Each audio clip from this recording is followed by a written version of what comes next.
Hi guys, and welcome back to another episode of my Madden 17 Road to Glory. And sorry I haven't uploaded the past few days. I've been very busy with some other things, but the main point of this episode is to be the final grinding episode. So next episode we'll get into a lot more gameplay, a lot more head-to-head gameplay, a lot more things like that. But this episode, I'm going to mainly talk about how to beat a lot of the solos in the game. I know I did that in the last episode, but I'll be showing evidence of it working here. So the main way that I beat the solos is just using mesh plays, to be honest. Just using slant routes across the field. One of the guys is 90% of the time it's going to be open. As you can see on every one of these plays, at least one of my receivers is wide open. And I don't have high rated players. So it's not the high rated players that are doing this. It's, to be honest, some of my players are pretty low rated.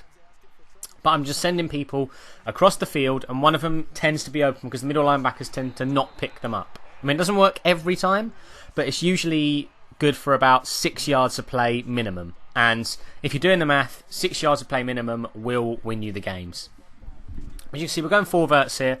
I always hot route the R1 receiver to go in a slant route across the field, because that he usually gets open from the tight end running straight up.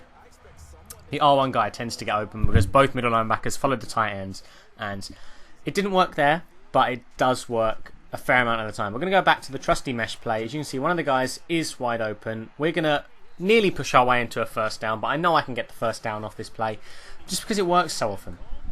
Either go with the mesh play or even the mesh switch play. They both work really well, and it's just the way the CPU is. I know this is the lower rated challenges. It's not one of the higher rated ones. I think the CPU's only on Pro or All Pro or something like that, but it does still work.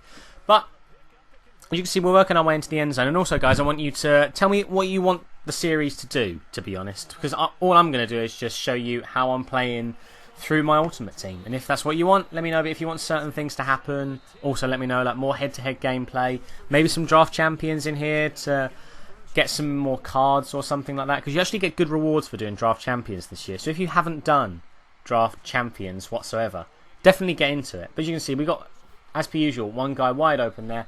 We're nearly getting into the end zone. We still have a little bit of time. We still have 10 seconds. I'm just going to call the same play again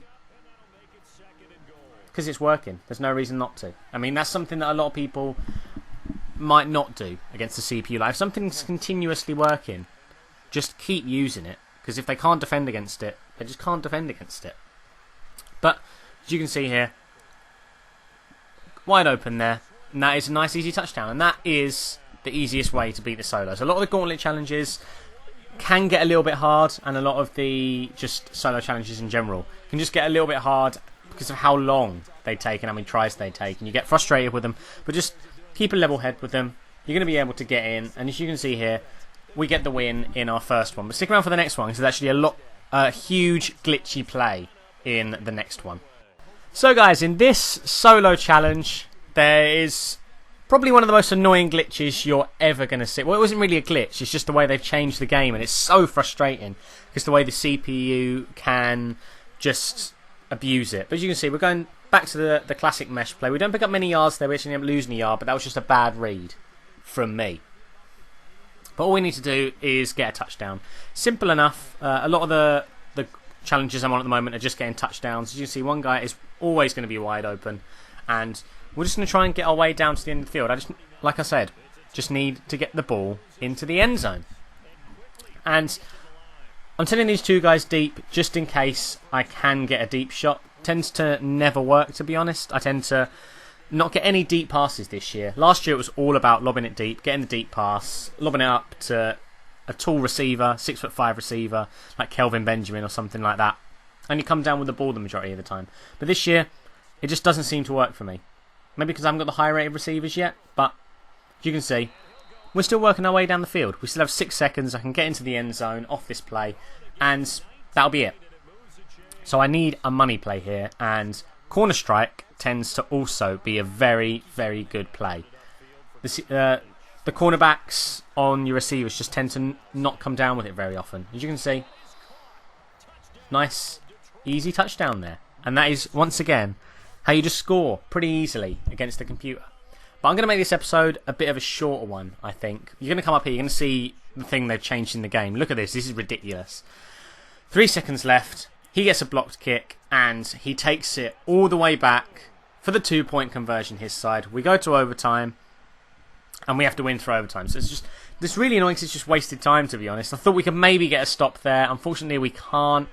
But we do manage to win in overtime, as you'll see here. We're coming out with it. We're just going to, once again, just go with the same plays. No, it can get quite monotonous doing all the solos the same way, but it's just the quickest, easiest way to do them. So you can get those good cards for head-to-head and just start beating people, to be honest. But I'm not going to make this video too long. I mean, I just want to get into the head-to-head, but I just want to show you that I am grinding through the games. We're getting there slowly but surely, and next episode I think I should have enough coins to be able to upgrade the team a bit, but I'm going through the solos.